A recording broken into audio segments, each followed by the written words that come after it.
Okay. Hi, everybody, and welcome again to Science of Triangles. And we're grateful for your presence. In a few minutes, I'll know which program this actually is, but for the moment, well, what program is it actually? Well, I forget. 90, it's 94. 94. Okay, great, BL. Thank you very much. And I'll try to put that in when I have a chance to do that. So I want to welcome Michael and BL, who are helping us with all matters technical and just facilitating. And Martha, hi, nice to see you. And Anne, Ario, Astra, Catherine, and Chris, and Francois, and Georgina, Jan, Joan, and Johi, and Carrie, and Mariana, Martine, and Miro, Natni, Tia, Vivian, and Zenaidi, and Fred, and Winnie. Welcome, everybody. And let's see what trouble we can get into today here. I just want to say that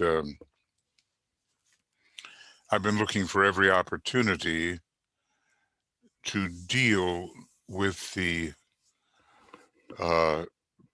perilous state of the psyche of humanity. It is perilous, and people are losing their balance. And of course, since we're dealing with the internet, it's all over the place. It's not just in America, it's just spreading, and people are fantasizing about what reality is. We do need help. We have 4 years until the Great Conclave, and even after the conclave, when the masters slowly begin to externalize, 5 of them particularly, through the major planetary centers, we still have plenty to do with the play out that sees the waning of the Piscean, this shorter Piscean age, and the longer one too, and also the waning of this particular cycle of the 6th ray. So, okay. So that means that still the remainder of the 21st century can be a troubled time, and so much depends on what the new group of world servers is able to do. But, you know, looking at Shamballa, the triangles, the Buddhas of activity, the Lords of liberation, presently working through Shamballa, we have to invoke these higher sources, and that's really what I'd like to do here. You know that we do this. So let's align with a high sense of purpose.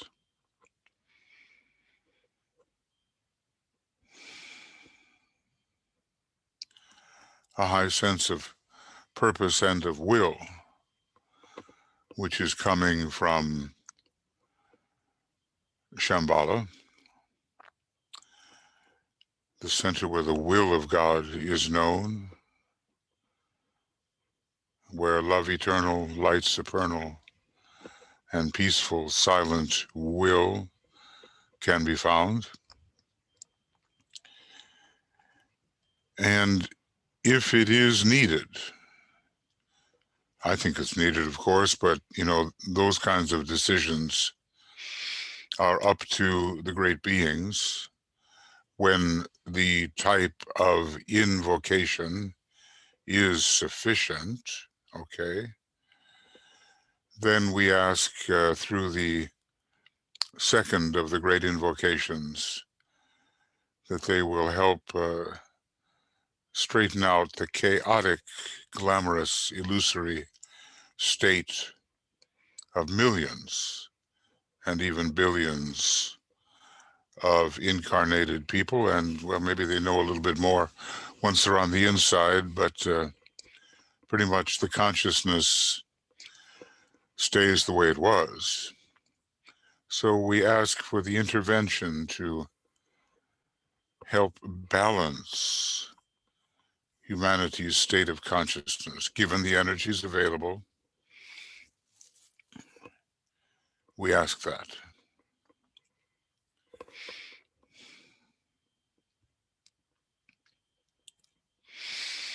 Let the Lords of Liberation issue forth. Let them bring succor to the sons of men.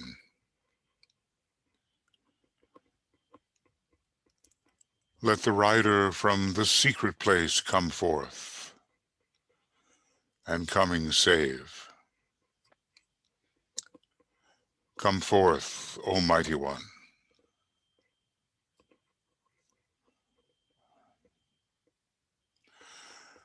Let the souls of men awaken to the light,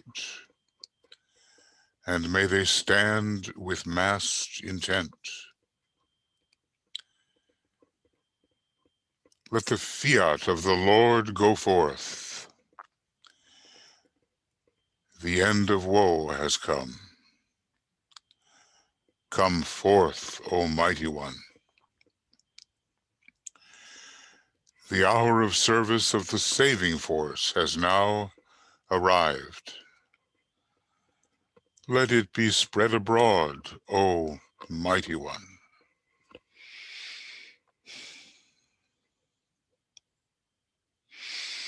Let light and love and power and death fulfill the purpose of the coming one. The will to save is here. The love to carry forth the work is widely spread abroad. The active aid of all who know the truth is also here. Come forth, O Mighty One, and blend these three. Construct a great defending wall. The rule of evil now must end.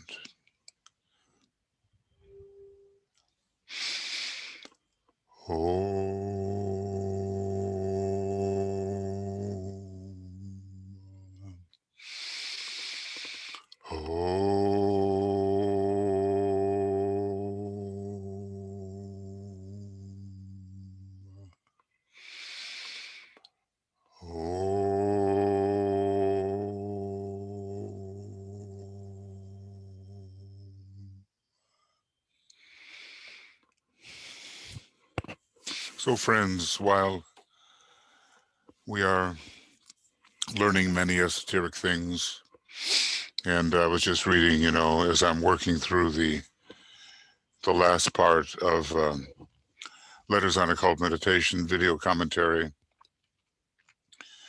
DK really wants us to study. I hope that maybe some of you will take up that book, and if you've read it before, then read it again, because I'm just amazed at what I'm discovering, having read it maybe a long time ago, here and there, different phrases used in the arcane school and in our work in general show up, but the whole continuity of the writing is extraordinary. And so I invite you, to use the video commentary or my written commentary and study the way DK says we must if we are to play our role in the divine plan. Now, let's see here. Yes, I want to, of course, thank Starling Hunter for his voluminous work on triangles, and very grateful for that, because he gives us all the places to go. So I think BL said that we're on program 94. I don't know what I've done here, but I've got 93. Oh, that's 93. And let's see, 94 would be the 17th, which is today. And it's, I see what the problem is. All right. So we're still seeing the second stanza of the Great Invocation. So yeah, we're gonna see that in just a minute. Thank you for heads up on that. Okay. So anyway, Starling really helps us get oriented. And this is the science of triangles, and goodness me, there we go. Zodiacal triangles with notes. And now I will make sure that that's what we're looking at. Okay. So what I've seen as the best way to do this is to go to the page, and this is going to be page 157, and we're talking about Aries, Taurus, and Capricorn as great transformers. Okay, great transformers. And thanks, BL, for putting that Letters on Occult Meditation in. As I say, there's two ways to do it, either written form or video form. So now I'm going to turn to the page where this is discussed, which is page 157. This is the triangle. We're looking at Aries, Taurus, and Capricorn. And when you look at the order of these signs, you know that we are already on the reversed wheel, because the signs are in their natural order counterclockwise and are not going clockwise, which would be, in this case, Aries, Capricorn, Taurus. So we go now to this page, and we start right here. And I'll try to make a little note of that. And say, starting on the 17th of February, 21. Okay.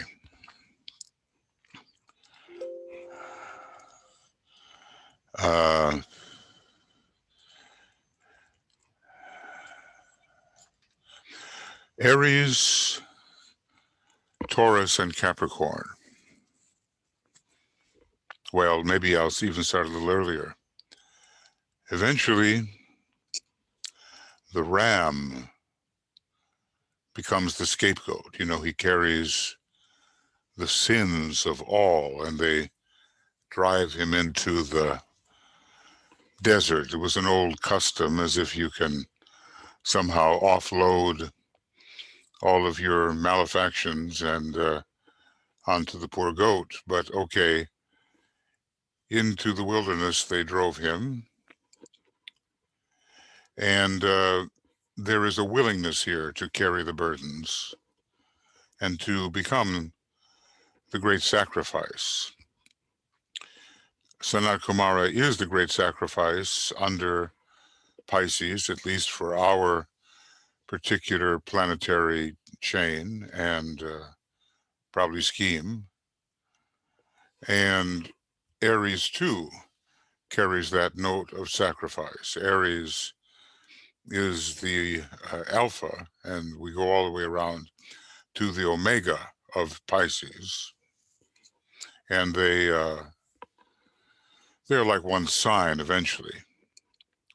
And the will of God, you know, the greatest example of will right now through Aries, in love and salvage is demonstrated. So, you know, Aries becomes the lamb, symbolically slain from the foundations of the world. And there is a great salvation theme going on as Aries initiates the seeking of form and eventually the relinquishment of all form in Pisces. The bull, now what we're doing is we're examining a triangle. Maybe we only will do one today. You know, it doesn't make any difference as long as we go deeply into the matter. The bull becomes the bestower of light. It didn't start out that way. You know, it came in with seeking the darkness of desire and what's called wrathful satisfaction.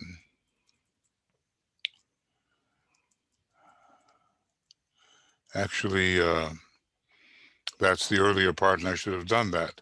At first, the ram leads us into the creative life of Earth, ever, you know, producing new forms through fecundation, and into the darkness of matter. Let form again be sought. This is the blue of midnight. Well, when we talk about the blue of midnight, we also, up here, are talking about the indigo.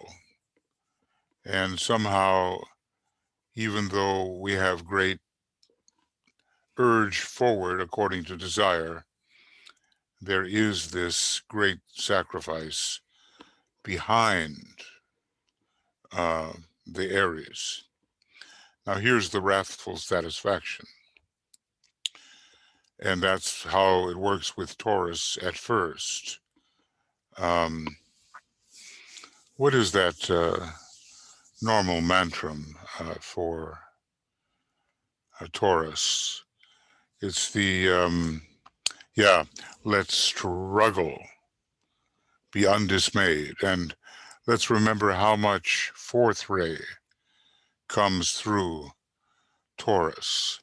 So the bull leads into the places of desire in search of wrathful satisfaction, really full of anger, full of temper, and not letting anything get in its way. Now that changes, of course. And this is the red of greed and anger, both associated with the negative Taurus vibration, changing eventually into the golden light of illumination. So, over many millions of years, really. Because, even in the early days when you're just becoming a human being from the animal kingdom, you have Taurian incarnations. You're born uh, in or under the sign Taurus, or maybe it's the moon sign. The rising sign of your chart is not always an indicator of soul development. In the very early days, it's extremely physical, and it gives people an idea, the astute reader, of the bodily nature, the material nature. So again, just the way all astrology cannot be read as a great spiritual opportunity in the earlier days of development, so it is with the rising sign. Not all rising signs lead right into the soul if the person isn't ready for that. And what about the goat in the early days? Now, obviously, we're not into transformation yet. These are not transformative signs yet. The goat leads us into arid ways in search of food and water. I think Dr. Baker it was who pointed out that somewhat symbolically, that the goat could live on the smell of an oil rag. In other words, the law of economy. I mean, one can do a great deal with very little. And this is not the unicorn. This is the two-horned goat. This is the need for green, and in a way that can turn into greedy satisfaction. But the goat is equal also, and he hints at the future here, to climbing to the mountaintop, and not just the mountaintop of ambition. Let ambition rule and the doors stand wide, but the mountaintop of illumination and of the acquisition of the higher powers. But even though these signs are cardinal, fixed, and cardinal again, ram, cardinal, bull, fixed, goat, cardinal, we're talking about life experience on the mutable cross, the mutable cross of consciousness. And I hope that all of us realize that the preponderance of cardinal, fixed, or mutable in an astrological chart is not the same as the cross of consciousness on which the individual is crucified. I would say that, it's going to be for, it's just going to be for millions of years that man, from individualization and on up, is on the mutable cross of consciousness, whatever his horoscope may be. Now, we need to change, all of us, and we often do change with Pisces as a transitional sign. A lot drops from our hands in the renunciation work of Pisces as we head into the seventh petal of the egoic lotus. We need to change onto the fixed cross of consciousness. And if you are a deep student, and if you meditate according to the way the master suggests, And if you stick with it, chances are you are indeed stepping onto the fixed cross. If you have taken the first initiation, the birth of the Christ in the heart, you are on the fixed cross. Not at the very top of it or anything like that, but you have taken your step onto the fixed cross. Now, I began reading a little lower than I should have, but now in contrast to what we saw here on the Mutable Cross, the ram starts to take the sins of the world upon its back and demonstrates, because Aries is such a willful sign, it demonstrates the divine will now, instead of that personal thrust to fulfill a lower will. It demonstrates in love and salvage the will of God. And now we're talking about being on the fixed cross of consciousness. We cannot say that any of us is on the cardinal cross, because that would mean we had taken the fifth initiation, basically, or at least the fourth, and moved beyond it into the fifth. I know there are some people who, without justification and without co-measuring study, imagine that even now they are masters, and they're kind of happy to tell you about it. But you know, that point of view could be corrected if they studied carefully.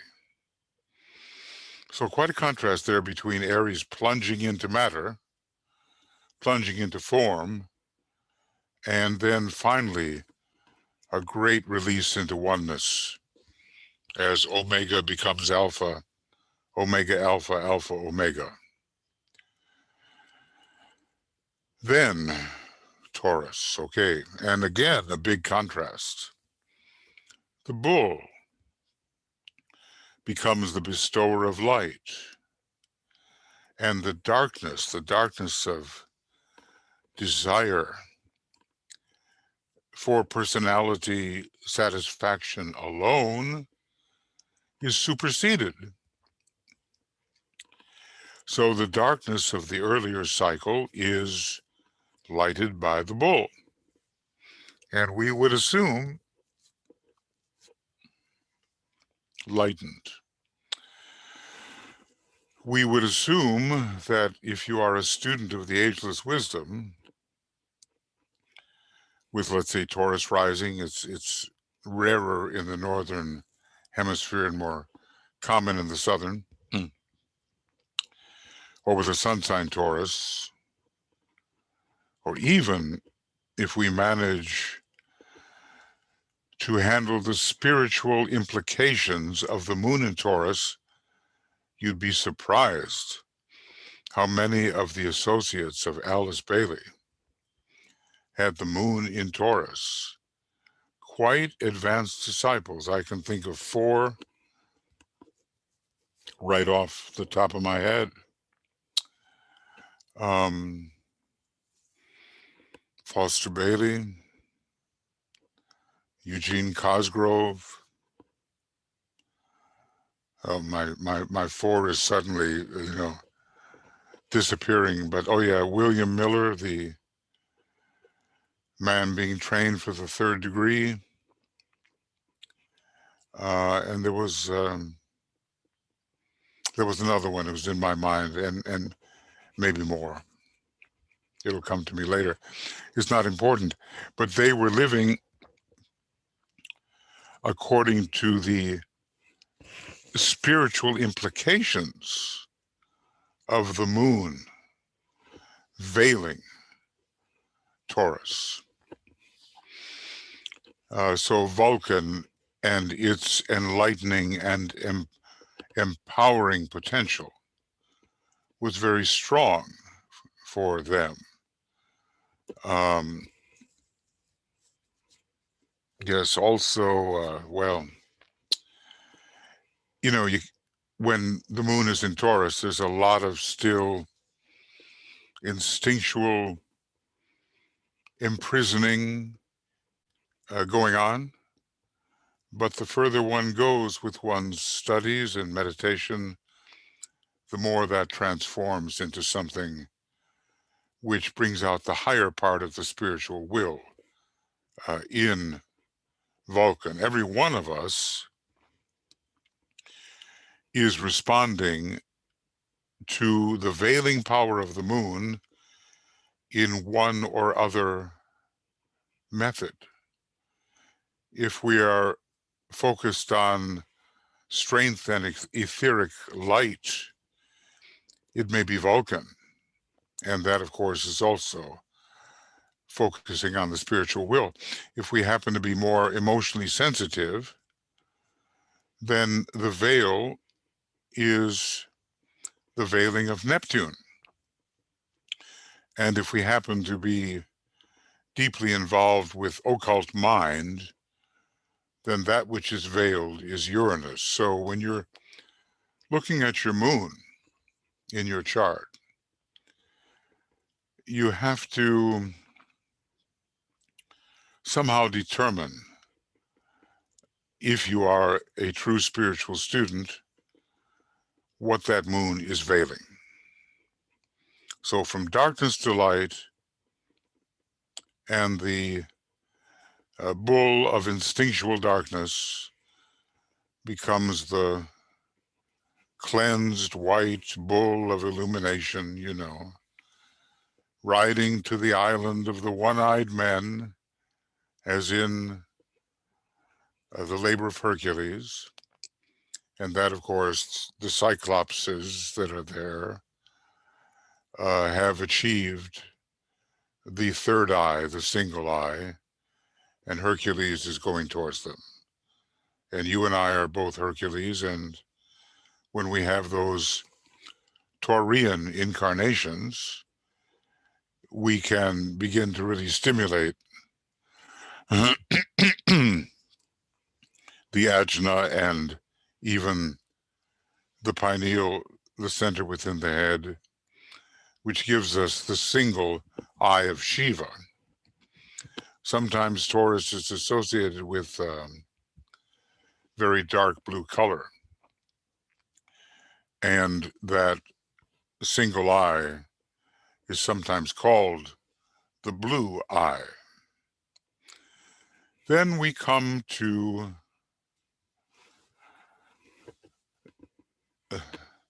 Capricorn,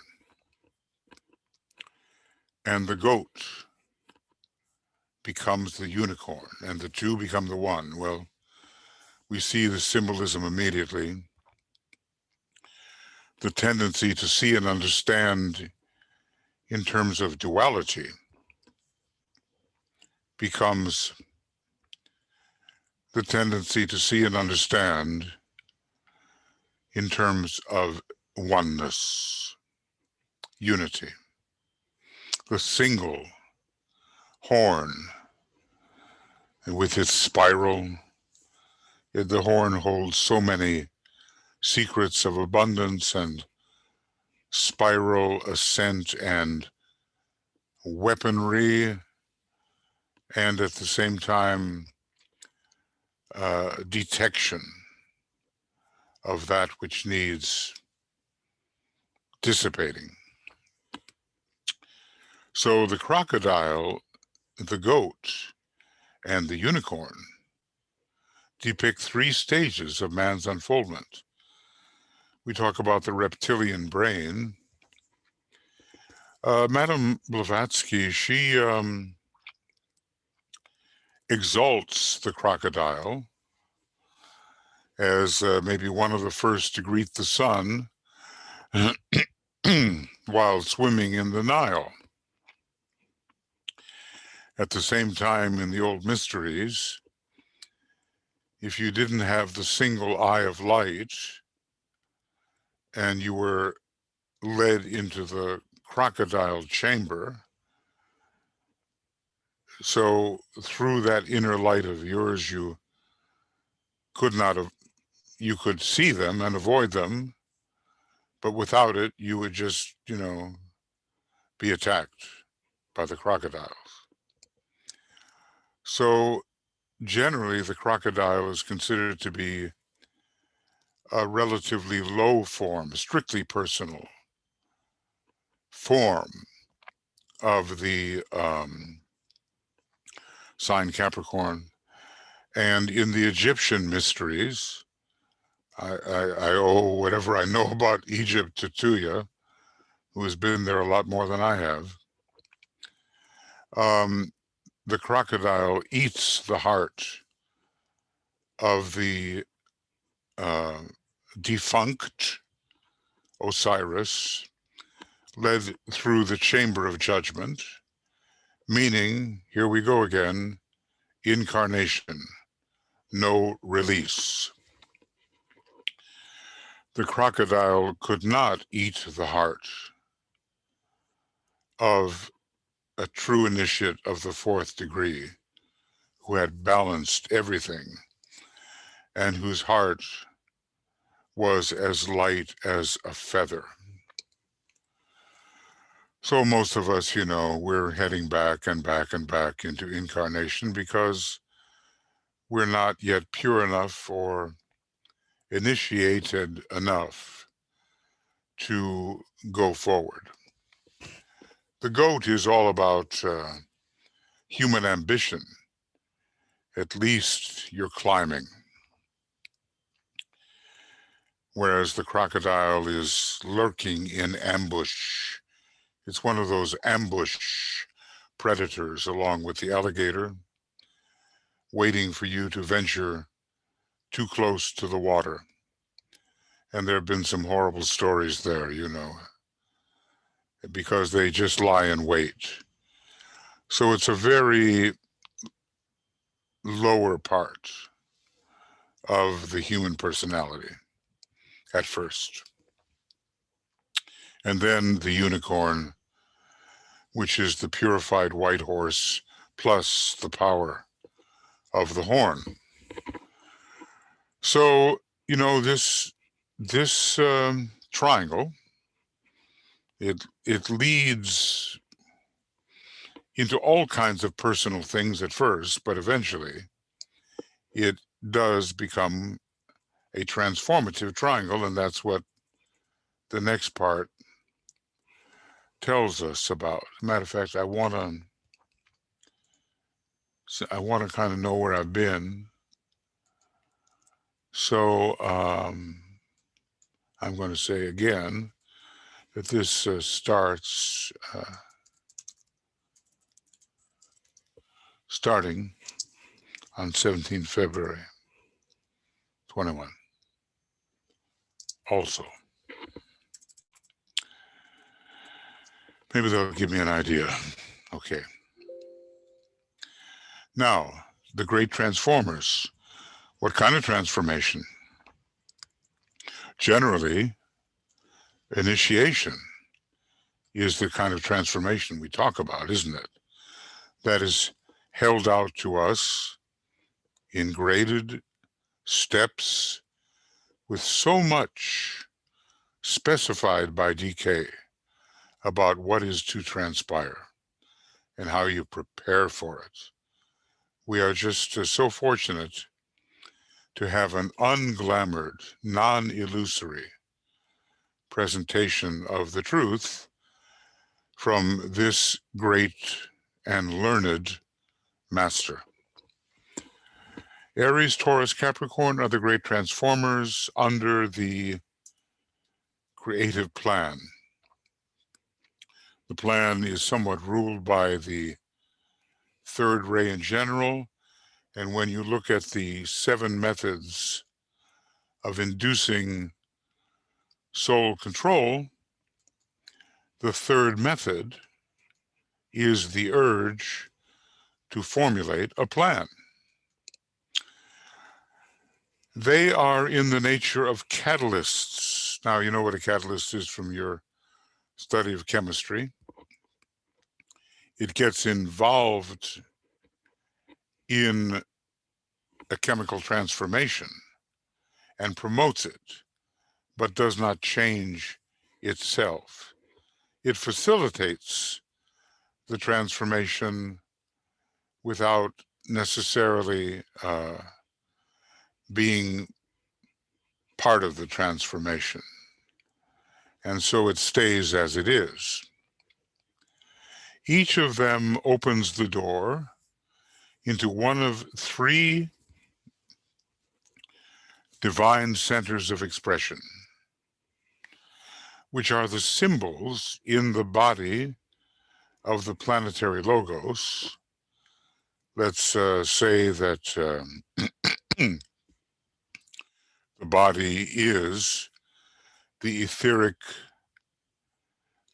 planes, cosmic etheric and cosmic dense. In other words, the entire cosmic physical plane is the body of the planetary logos. So each of them opens the door into one of the three divine centers of expression, which are the symbols in the body of the planetary logos of the three higher centers in man. The head, the heart, and the throat.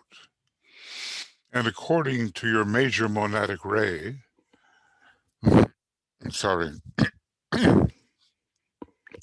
which is going to be 1, 2, or 3, the monad will be anchored in the head, the heart, or the throat. 1, 2, 3. So let's take a look at what this triangle can mean when we talk about great transformers. Aries opens the door into Shamballa.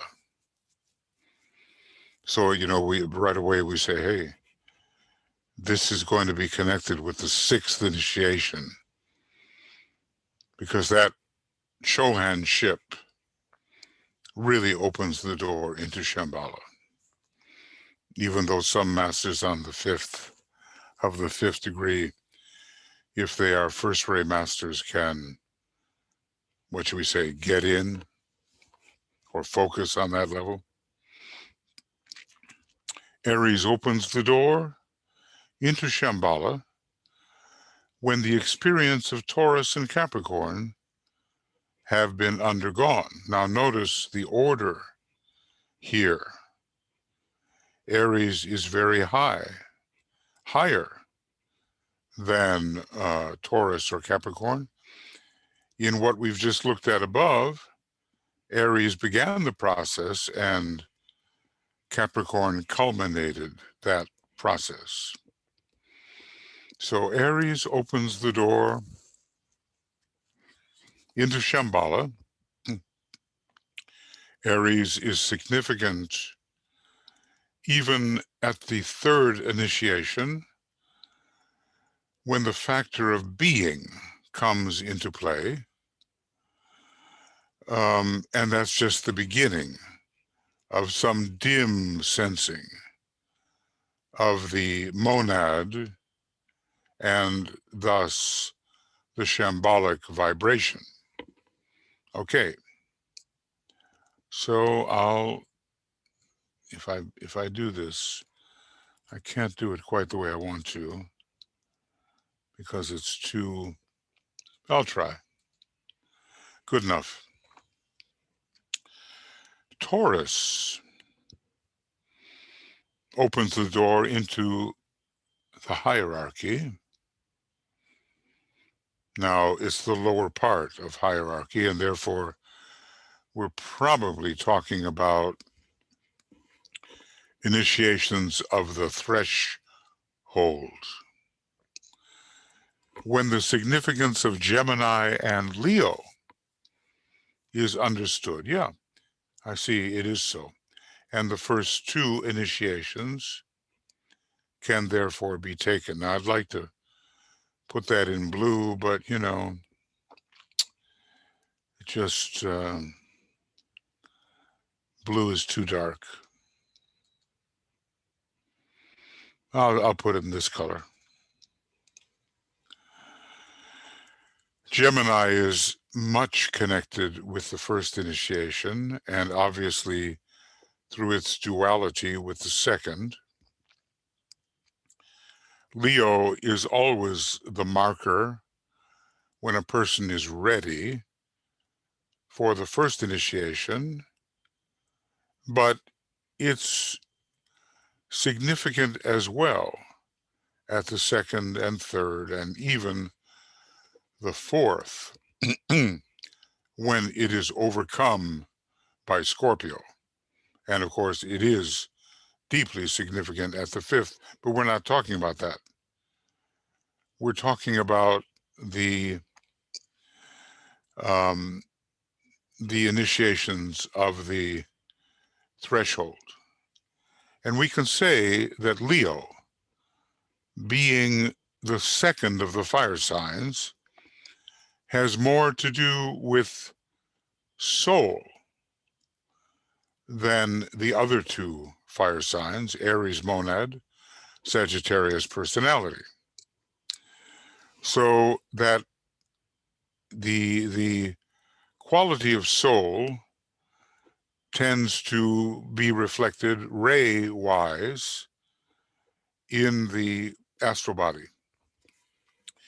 The quality of the personality in terms of its ray tends to impress the etheric physical, and the quality of the monad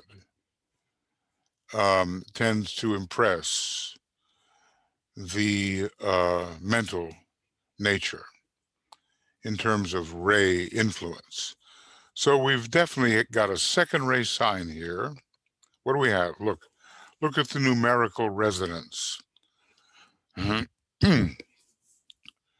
Taurus is the second sign, albeit having a lot more to do with light than with love. Gemini is a major second ray sign involved at the first initiation, he tells us, along with Virgo. And, you know, probably in some kind of relationship between intuition and desire at the second initiation. And Leo is the second of the fire signs, having more to do with the soul and the second ray because of the numerical positioning. So they all have a lot of two. And they are in the earlier stages, Taurus in the earlier stages is stimulating entry into hierarchy when the Christ, again, number two, is the initiator. Now we go on. Capricorn. Oh, I'll make it green, you know. Capricorn opens the door into the hierarchy in a higher aspect. So although it rules, in a way, the first 5 initiations, it is particularly associated with the third initiation and beyond. And that's the higher aspect to which it gives entree for the initiate who is already initiate of the second degree. So Capricorn opens the door into the hierarchy in a higher aspect when the last 3 initiations, I guess he's stopping at mastership. You know, sometimes when he says the last initiation, he means the 7th, but here he seems to mean the 5th. When the last 3 initiations can be undergone, and the significance of Scorpio and Virgo is understood. Now, these are, deep matters. Scorpio kneels and lifts the Hydra into the realm of Buddhi, which is ruled by Scorpio, achieving the intuitive light of day, which makes the Hydra and its glamours and illusions wilt. And Virgo, obviously connected with the birth of the Christ in the heart, the major, at this time, second ray sign. We're talking about the heart center here, and we're talking about moving into the etheric realm,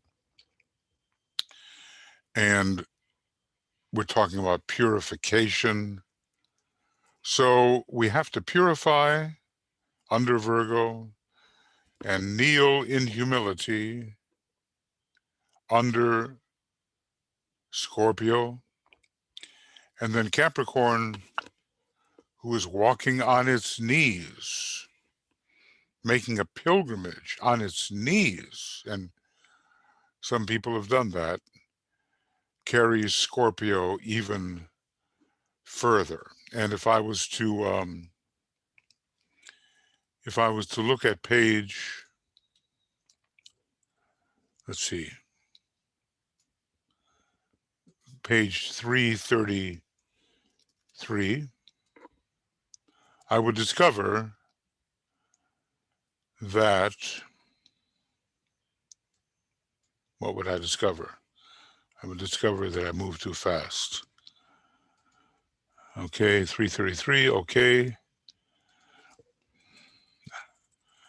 I would discover that Capricorn consummates the work of Scorpio. That's what I would discover. So naturally, Scorpio leads to Capricorn, and Virgo as an earth sign is closely related, but especially in the first 2 initiations. But purification continues under Virgo. So I'm going to make this red again. It's a kind of a first-rate thing that's going on there, and you become the true initiate, the conqueror of death after you cross the water. Remember that goat has the tail of the fish. Okay, so probably you haven't seen that, and I will just show it to you. There it is. Capricorn consummates the work of Scorpio. So it's natural that Scorpio and Capricorn, giving entree into the hierarchy, would be listed together. Okay, let's see if there's anything else that needs saying. We're back on page 157 and 157. Yeah, okay.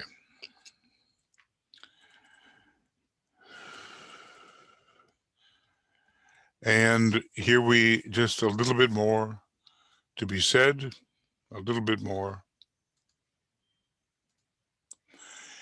In these signs and their relationship upon the fixed cross, the cross of consciousness, right, lies hid the mystery of Makara and of the crocodiles. Well, he told us we cannot solve the mystery of the solar angels. We just don't know enough, but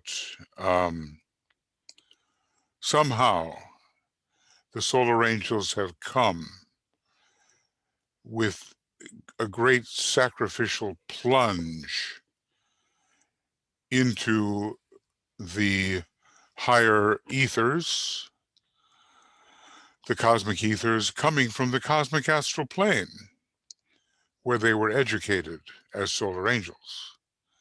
And then they brought a great light to humanity, to animal man, giving him the desire nature, yes, but the highest form also of aspirational idealism being found in Taurus, and gave him as well the ability to climb into initiatic status. So all the way from the crocodiles to the unicorn, the solar angels have been responsible, or at least they played a really big part in helping our tardy humanity, tardy, late, delayed humanity make up for lost time. Now, when I see that phrase, the mystery of Makara, I know it's the mystery of the solar angels, and I know I can't solve it. But we can gather some hints from what is there, and there's the whole question of the inversion. Here, I'll show you. The inversion of the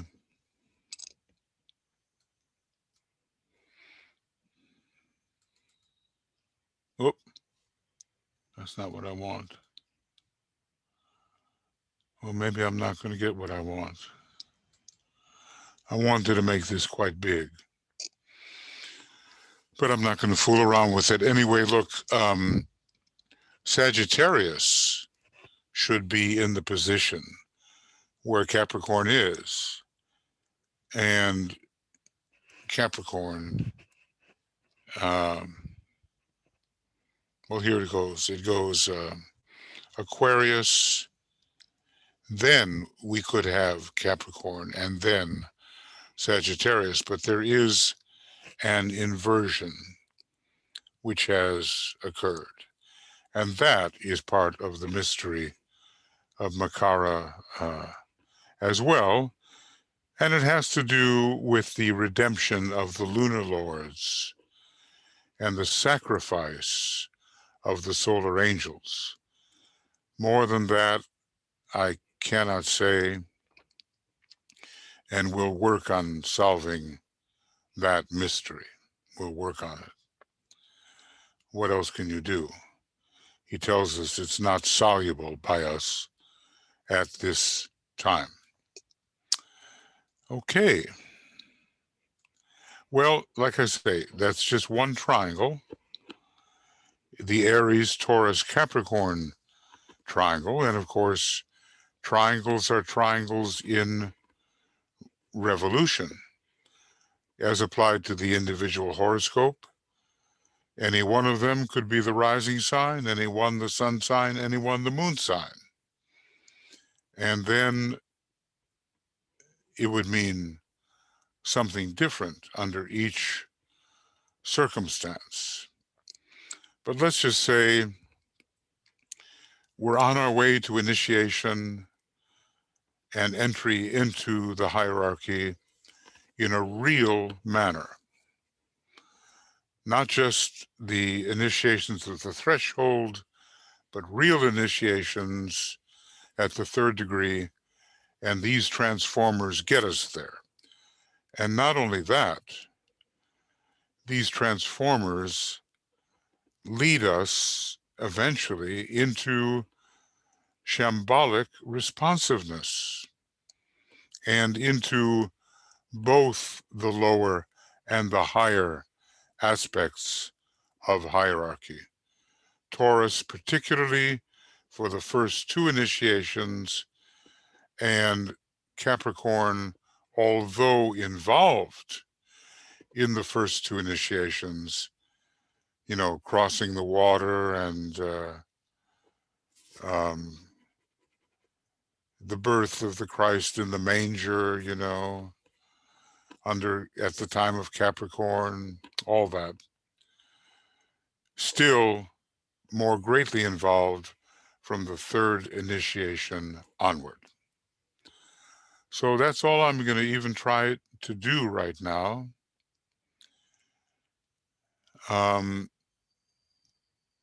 That's all I'm going to try to do right now. And if we can absorb that much, then we get the idea of what's behind this important triangle, Aries, Taurus, Capricorn.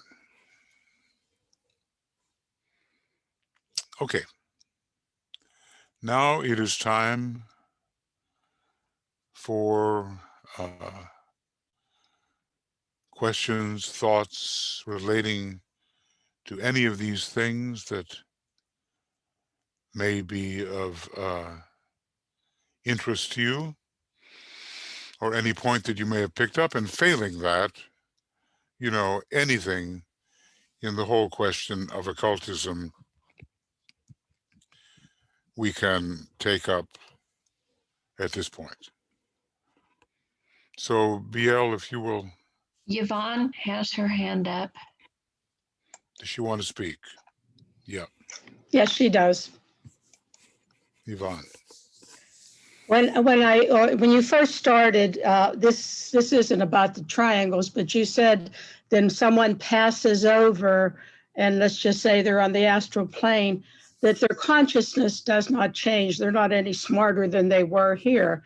I thought that maybe, you know, when you pass over, that you met with your guides or mentors and reviewed your last life and what you didn't do and what you needed to do. Does that happen too? Yeah, I think it does. I think especially you get a greater perspective, but, you know, Uncle Fred is still Uncle Fred. So the idea is that within general, we pretty much preserve the consciousness we had on Earth, that caliber of consciousness, and apply it to the astral activities. In other words, there's not like a huge quantum leap that gives you some kind of total enlightenment. We pretty well are who we are, so much so that people don't even realize they've died. That's the story. They have passed over, and, you know, they have to be kind of awakened to the fact, because the astral plane reflects very much the physical plane. Maybe by the time they rise higher and higher in it, they have more and more realization. And as far as guides go, the greatest guide, of course, is the solar angel, and or the angel of the presence. And in a way, as we ascend through the astral plane and into the mental before getting a new body, you know, we're closer and closer to that source of inspiration. But people are not to expect a huge quantum leap in realization, as if suddenly they are an initiate of high degree simply because they've died. That's what I meant. Thank you. Yeah, you bet, Yvonne. But, you know, it's what has DK said? He says, this meditation will help you meet your life problem until such time as you enter into that light when consciousness awakens, free from the bonds of flesh. So there certainly is a kind of increased freedom Otherwise, DK would not speak about, quote unquote, the eternally lovely secret of death.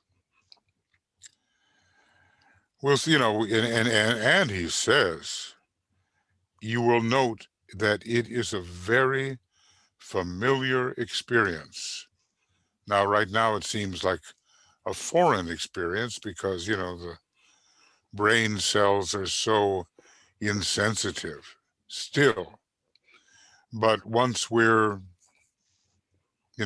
however it works, whether it's a tunnel of light or whatever it is, we will see it is a very familiar experience. And he says, and the disciple will find that he is well taken care of. Now, when the materialists read this, they just go crazy. But those are the Tibetan's words, well taken care of, regarding his life on the astral plane.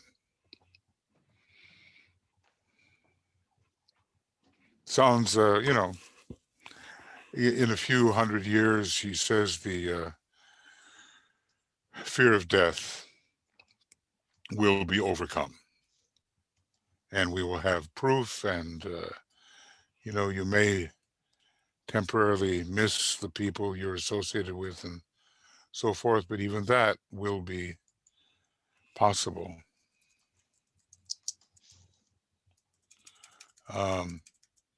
As the fifth ray scientists research reincarnation.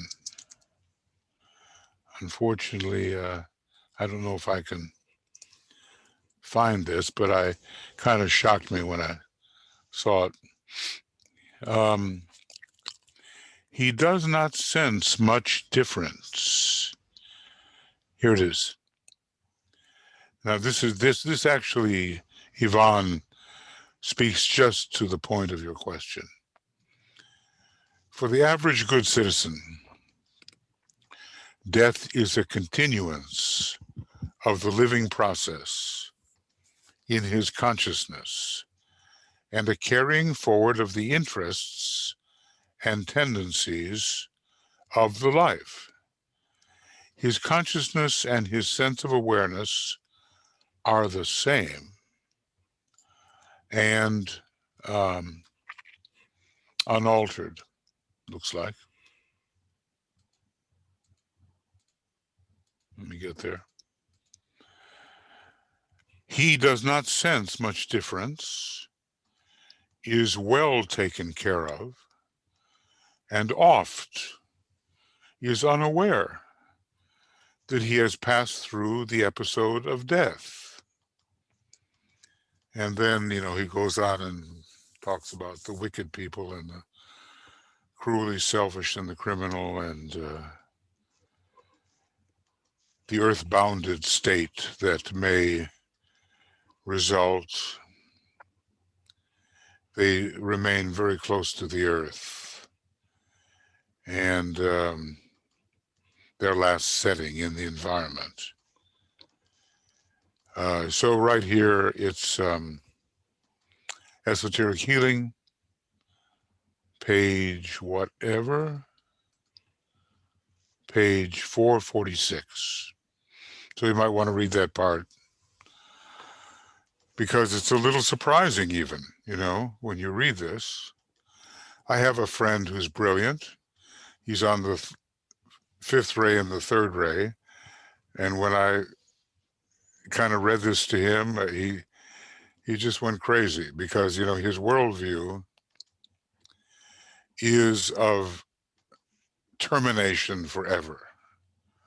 And to find out or to hear that there is a sage saying, hey, you're not much difference and you're well taken care of and you pursue your interests, etc. It was just too much for him. I mean, I exaggerate a little bit, but it was more like, what? That kind of thing. So there it is. Okay. What else? Is there anybody else that would like to offer any thought or question or whatever? Yes, Mary says esoteric healing, page 446. Is that right? Yeah, that's correct. That's correct. Let me see. Let me make sure that you can justify it too. See, there it is. And here is page 447. So this is 446. And listen to this here. For the aspirant, death is an immediate entrance into a sphere of service and of expression to which he is well accustomed and which he at once recognizes as not new. In his sleeping hours, assuming you can sleep, in his sleeping hours, he has developed a field of active service and of learning. He now simply functions in it for the entire 24 hours, talking in terms of physical plane time, instead of for his usual few hours of earthly sleep. And I'm not sure what this gives here. It's about the fear of death and so forth. Well, look, there's so much about death that is in esoteric healing and a treatise on white magic. So, he's given us what we need to know, and we can help enlighten people on those points. We can help enlighten people, at least with the possibilities that he talks about. Okay, anything else? Yes. Chris says Sagittarius as controller of the gate in the last chart that you had up there. And with Capricorn, Sagittarius reversal, which gate? The gate of initiation. The gate of true initiation. See, basically what happens is that we approach the door of initiation of the third initiation through Sagittarius. It definitely rules initiation 1 and 2. Sagittarius is much connected, but it also points the way and is sort of the gatekeeper of the ones who can pass into the Capricornian experience. So that's it stands guard in that respect and allows in those whose vibration is similar to the door through which they must pass. And DK tells us we have an electrical phenomenon going on there, and that like allows like to pass. So the intuition of Sagittarius reveals that. And all 9 petals of the first part of the egoic lotus have to be unfolded before we can take the third initiation. Sagittarius is the last petal. I'll show you what I mean by that, if I can find it. I think I can. And I'll go to the picture of it. This is the Sagittarian petal number 9. It has 5 different colors associated with it, including a kind of looks like a double rose color. At least it's quite 1, 2, 3, 4, 5. Well, maybe it's only 5. But once this petal is open, it is possible to pass through the gate. And in a way, Capricorn, Aquarius, and Pisces rule in the three synthesis petals, which are formed by a stream of energy from the Buddhic plane initially. And then this very center here is a shambolic kind of monadic projection, which is more obvious in this map as it comes down to the very center. But then you can't see what's going on in the middle.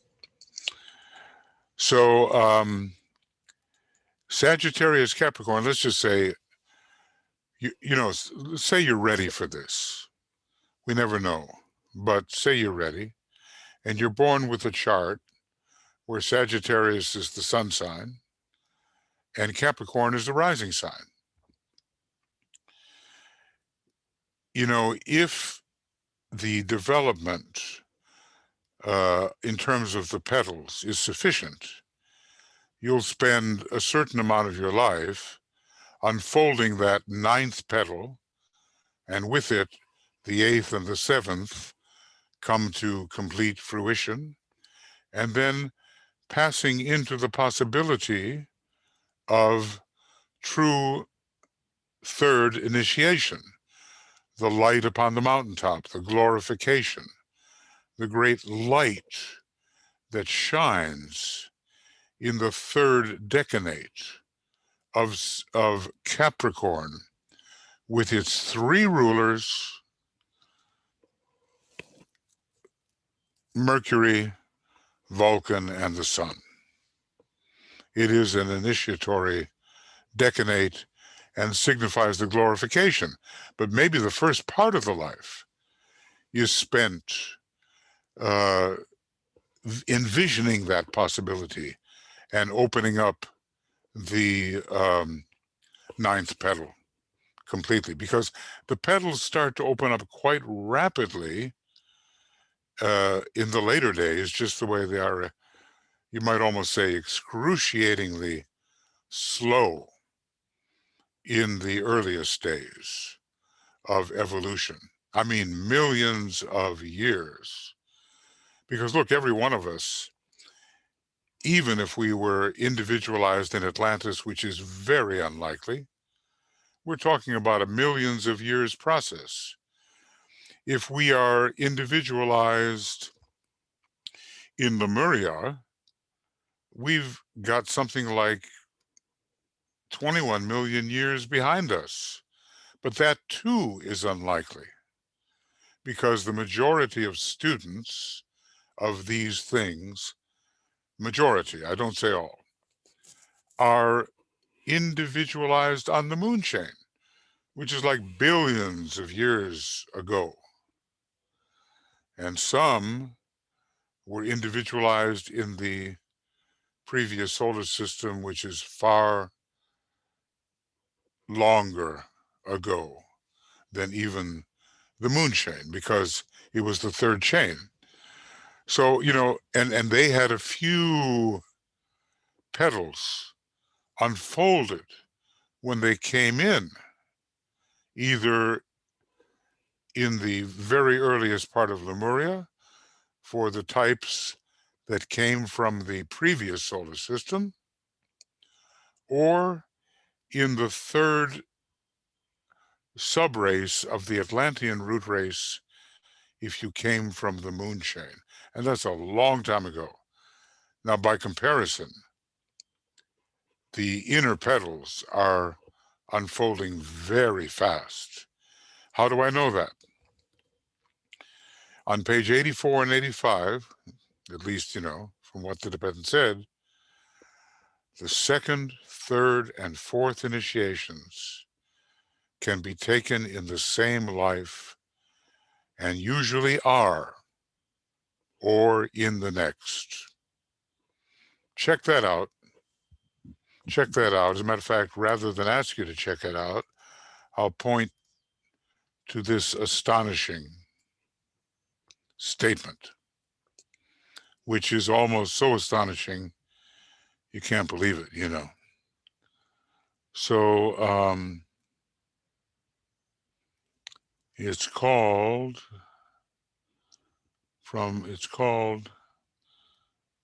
Initiation Human and Solar, and it's on page 84. I'll just read it to you because it gives a person real pause. About timing.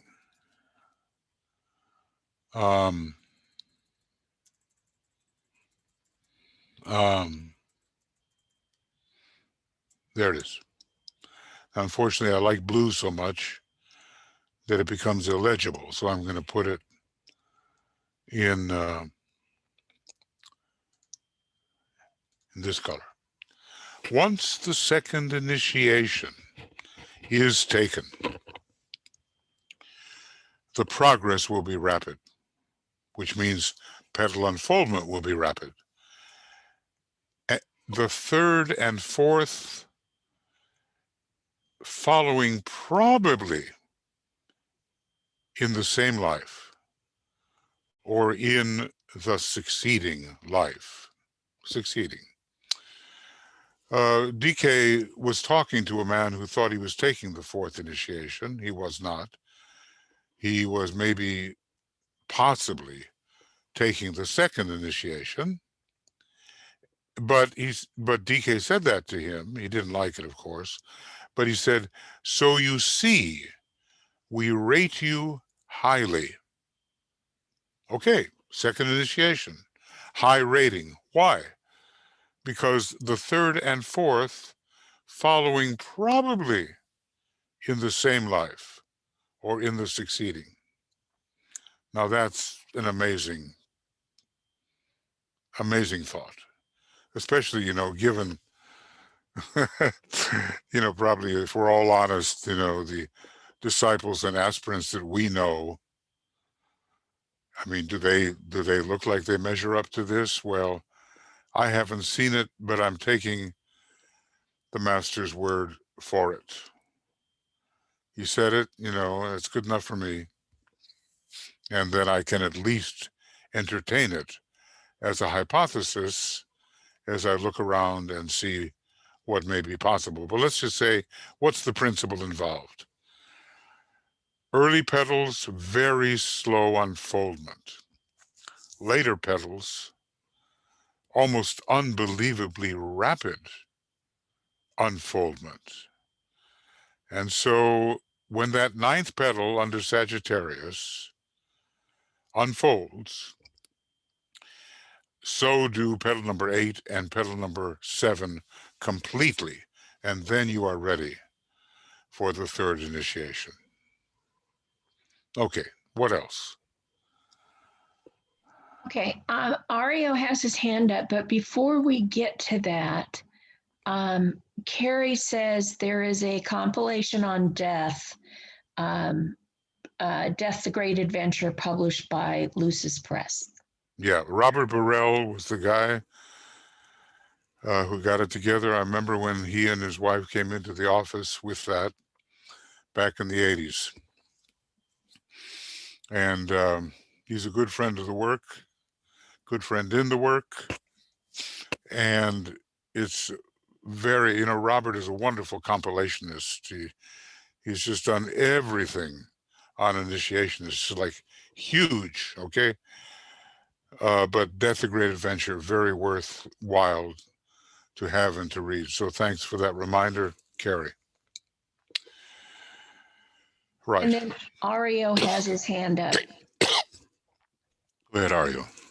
Okay.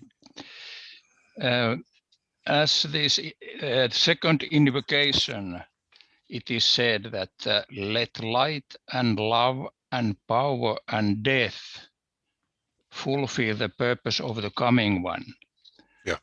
Do you see that it would be somehow related to that coronavirus epidemic we have now?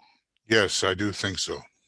And I'll show you also, and many forms of death as well, because there are deaths of thought forms and deaths of established modes of thinking that all have to go, you know. So, but if we turn to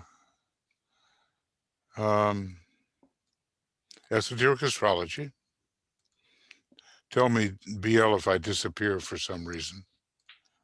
And I go to page 70, you will notice that before the first initiation. Okay, you're still there, but we still see the egoic lotus. We're not seeing your esoteric Okay. astrology yet. Now you're going to see it. At the first initiation, now you see it, right? Yes, yes. And before, the disciple has to contend with the crystallizing and destroying forces of Vulcan and Pluto. Think about those two planets, okay? The influence of Vulcan reaches to the very depths of his nature, while Pluto drags to the surface and destroys all that hinders in the lower regions. Now, if that's going to be the disciple who is getting ready to take the first initiation, it's going to be humanity also that's getting ready to take its first initiation.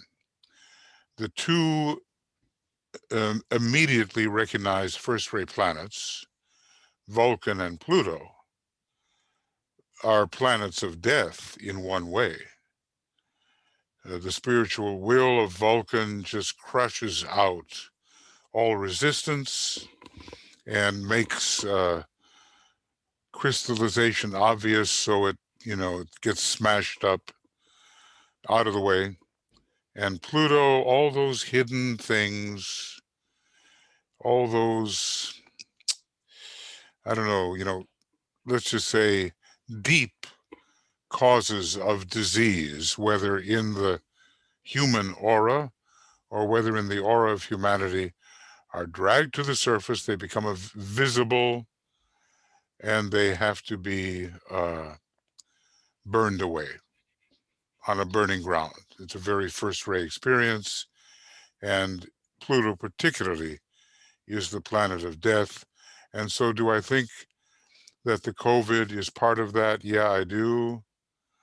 And there's probably going to be more of that death factor entering in, not just from a universal epidemic, but maybe from various acts of God, as they call them, and also through the ignorance of the departing sixth ray souls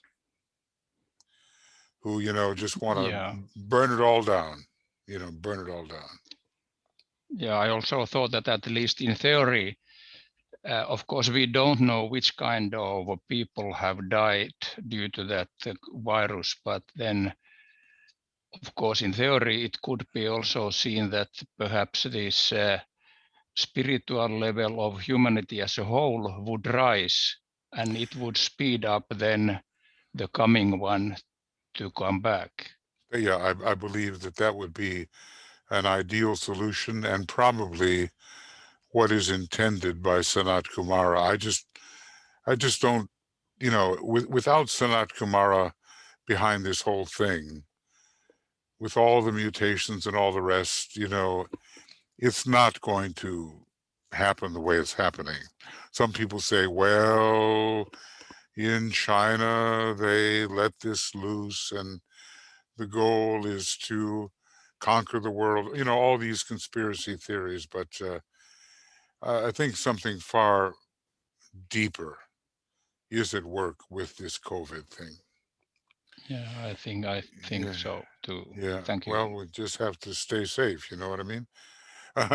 If you want to be around and on the outer plane to help the new group of world servers, you can always help on the inner plane, of course. But outer plane workers are needed too.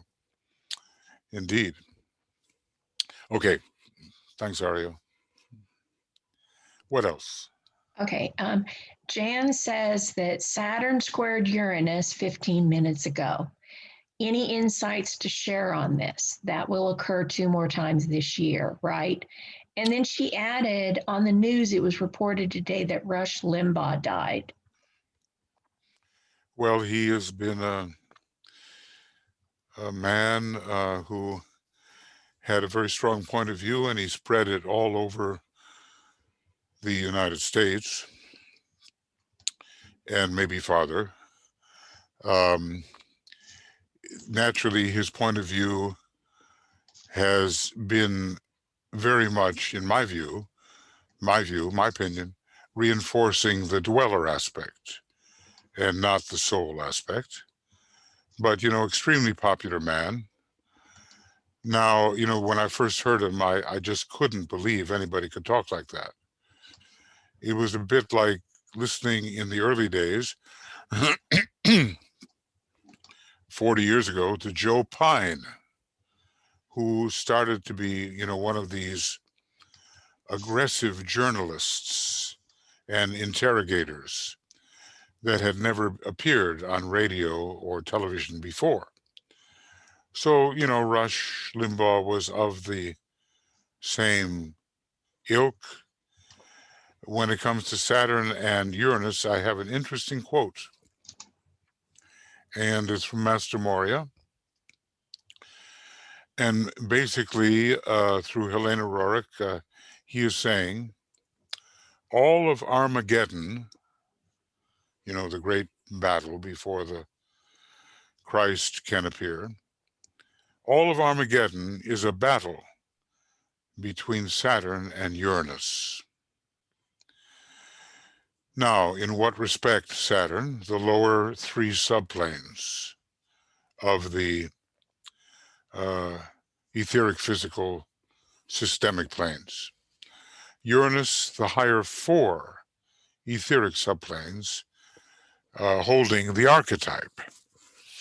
Now, I'll extend the idea about Saturn and Uranus. Saturn, the lower 3 21 planes, subplanes. Uranus, the higher cosmic ethers, 28 subplanes. Basically, in that respect, Uranus has to conquer the retrogressive, radical, conservative, unmoving power of Saturn when it is considered in its lower aspect. Uranus has to break that up. The old Saturnian crystallizations have to be broken up by Uranus. However, Saturn also is the permanent atom, the solar permanent atom within the egoic lotus of the solar logos, ruling as a permanent atom the entire cosmic physical plane. So it's really important not to get stuck thinking that a planet only has one sphere of activity. It is definitely, says DK, the solar logoic permanent atom for the cosmic physical plane. Neptune for the astral, Uranus for the mental, cosmically considered. But he differentiates and he says Saturn is definitely that, and Neptune and Uranus are more symbolically associated, not definitely those permanent atoms. Maybe one day they will be. So breaking up of crystallizations is my view on that square. And there, I'll tell you, there's a lot of crystallized thinking to be broken up. And let's just say Rush Limbaugh, he did represent the Saturnian point of view in the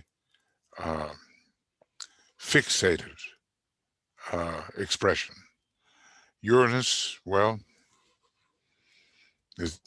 he's gone now. I mean, no, not really, but he's gone. So the day is appropriate. Okay, what else? If anything. Yvonne says God's selection, like natural selection. And I'm pretty sure she typed that before in reference to COVID and not necessarily to Rush Limbaugh. Okay. Yeah. Yeah. Well, Sanat Kumara is in all that is happening now.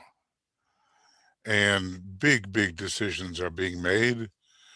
And they have particular reference to entry into the Aquarian age and also the coming out of the Christ and his hierarchy. Will there be delay?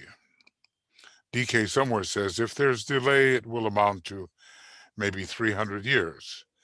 Seems a long time, a couple, 3 incarnations, okay. But we don't know yet whether there will be delay in terms of the wonders and offerings of the Aquarian age, or whether we will choose rightly and not hang on to Saturn, but allow Uranus to make the transformative changes that are necessary. Okay. Anything else? Yes, Georgina says with the energies of Pluto enabling humanity's growth, will this service to the human kingdom and the earth be a way eventually for Pluto to transcend to a sacred planet? And she says the same for Mars. Well, I mean, I can't answer that, okay? Earth itself is a non-sacred planet, which is interiorly sacred. Mars is less sacred than the Earth, and Pluto, though esoteric planet, is less sacred than Mars. How do we know that? Mars is considered the alter ego of Pluto, just the way Venus is considered the alter ego of the Earth. So, we're talking about real long-term possibilities. When can a planet like Earth become truly sacred? We might say at the Judgment Day, millions of years ahead of us and during the 5th round, when a kind of 5th subsidiary initiation can be taken. But there are all kinds of, the question about when a planet really becomes sacred has to do with the 5th initiation. Is it a 5th major scheme initiation, or is it a 5th subsidiary initiation that can take place right here in our Earth scheme, number 4? So I would say, of course, they can move in that direction, but any kind of prediction about when that will happen, it will certainly happen after the Earth becomes a sacred planet, and that's still a very long way away. Okay. What else? Anything? She says, thank you. And no, I don't see any other hands or any other. Vivian says, are those advocating ascension being possible at this time, doing the work of breaking down crystallized thought forms, or are they leading into misunderstanding the idealistic people? I believe the latter. Ascension is the sixth initiation. And there's a kind of ascension that takes you in even into the seventh initiation with a focus that the Christ and the Buddha are developing in relation to the first logoic, to the logoic plane and the council chamber at Shamballa. Ascension is a word that is just thrown around glibly. I have a man writing to me who is an ascended master. He wants my advice. I figure, okay, it's not understood. If you talk about ascension as a gradual method of raising your point of attention so that gradually different initiations become possible, okay. But the way the term ascension is used now is a total exaggeration and an impossibility. So let's see if humanity can even take the first initiation the way it's supposed to. Let's see if a more trained group can take the second. A few may take the third. And when it comes to regular aspiring humanity, no one is near the sixth initiation of ascension if you use it in the accurate and technical meaning of the word. So I know it's disappointing to some when they think, hey, quantum leap, here we go, suddenly everything. But no, that's not how it works. And I would rather take the conservative position with Master DK than exaggerate myself into a high state of glamour and illusion.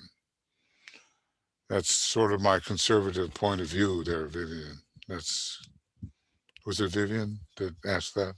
I'm sorry if not. Yes, Yeah, yes. that's my point of view, okay? So be careful. Anybody that promises you too much, just realize it's egotism and impatience combined. Okay. Tia has her hand up. Yeah, Tia. I was just going to add that I think this present concept of ascension is rooted in a lot of people who have not really been taught the ancient wisdom. They have some sense of some of the concepts, and they have misinterpreted them or are misguided in some way. So they're really preoccupied, the ones that I've encountered, with just the thought or the concept of not needing the body anymore. And the release from physical form will result in some sort of superpowers that they will be able to wield at that time. The people that I've talked to really have no concept of initiation or evolution. And a lot of the people who initiated, well, let's say, or exposed them to these concepts, if you go back into the history, made themselves self-proclaimed initiates and went and sought people like Helena Roerich to confirm their work and recognize them as such. And Yeah. so I don't think the people who are presently practicing those philosophies will have actually gone back into the history of the movements that they subscribe to and know how they really evolved. And so that is unfortunate. But Yeah. I do believe that a great many of them do have good intentions, but they don't have really people who are available to actually guide them and expose them to the information and to the ancient wisdom in a proper fashion. So that's why it's so great that the Moria Federation has such a strong and deep internet presence, because I think that they will be guided where they need to go if this is something that they sincerely want to accomplish and achieve. Yeah, I tend to agree with everything you said there, Tia. DK is emphasizing really how much we have to study in a sincere and applied manner. And then, of course, the meditation and the application and service, they go along in that triangle. And it's just the case that people are impatient and they want quick gratification, this era of instant gratification. And sure, there is the promise that we are more than the body and all that. But if they really can be carefully educated, which is one of the duties of groups like ours, then they will begin to develop a more balanced point of view if they have the patience to stick with it and don't give in to that kind of Martian impulsiveness where I want it now. So that's where people like we are come into the picture. We say, look, this is a long haul, and you don't make a master overnight, and Rome wasn't built in a day. And it might take you a couple of thousand years to achieve what some of these great sages have achieved, and maybe not even then.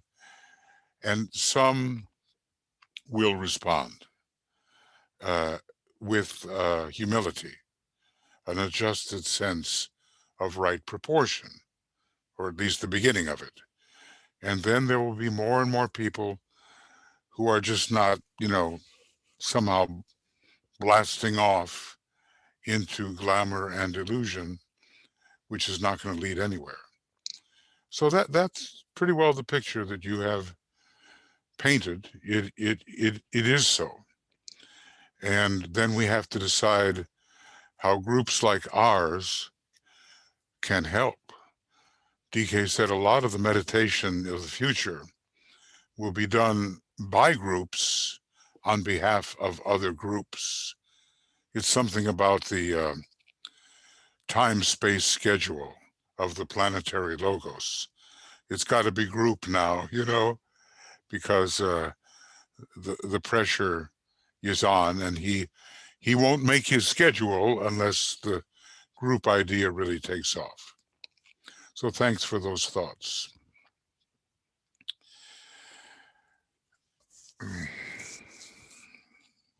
Is that it, BL? Well, Vivian said thank you, that she knows there is a great danger in these things. And Yvonne says, yes, I believe that was in response to what Tia was saying. So Yeah.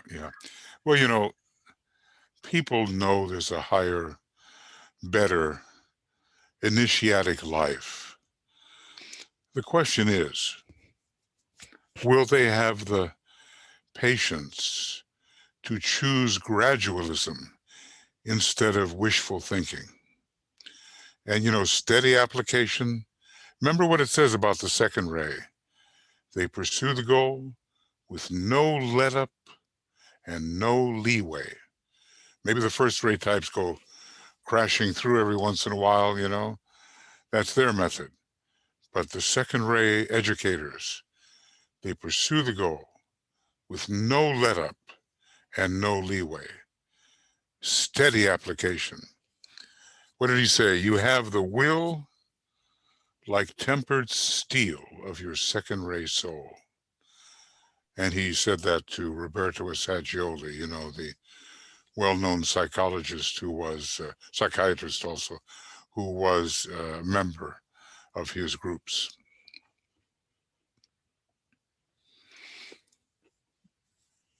Okay. That's all I see. Okay. Well, let's just align here for a minute and imagine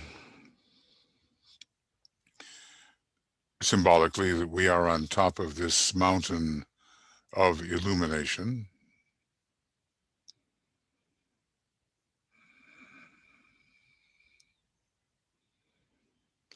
And that we look upwards and see the vast starry array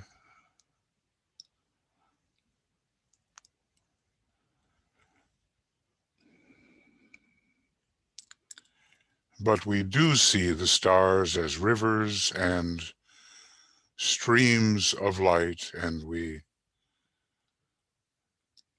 do understand the triangles that are existing between these great sources one day.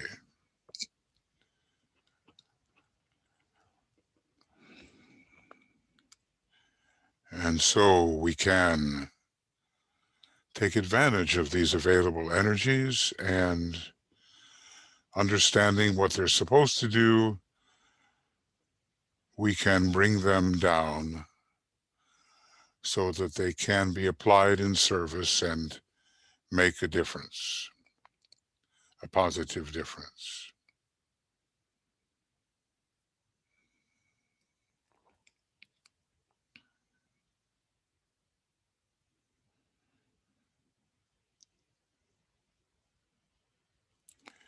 And eventually this type of realization will be ours. We'll have to work for it, of course. And in a very disciplined manner. So let us close with the Great Invocation, number 3. And then tomorrow morning, I think we have reappearance of the Christ meditation. And what is it tomorrow night? Oh, yeah. By the way, we have the ingress into Pisces. I think it's listed in our weekly program. Is it at 10 a.m.? Yes, Michael, 10 a.m. p.m. Yes, 10 a.m. GMT. Okay, we're busy. We're busy tomorrow, and then at night, is it identify as being, or what is it? Yes. Yes. Okay. We'll get back into being.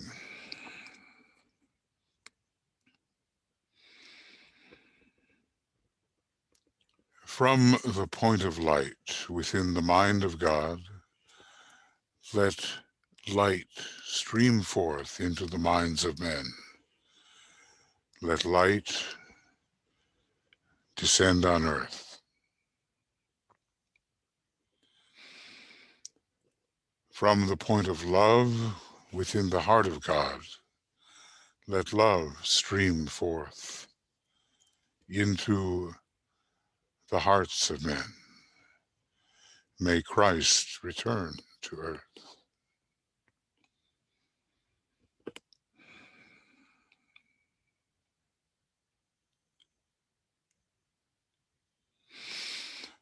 From the center where the will of God is known, let purpose guide the little wills of men, the purpose which the masters know and serve.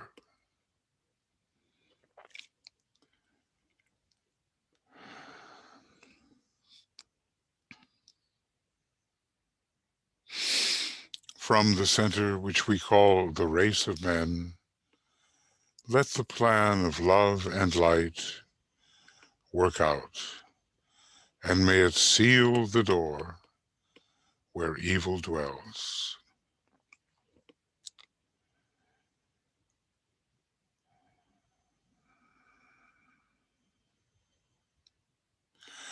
Let light and love and power restore the plan on earth.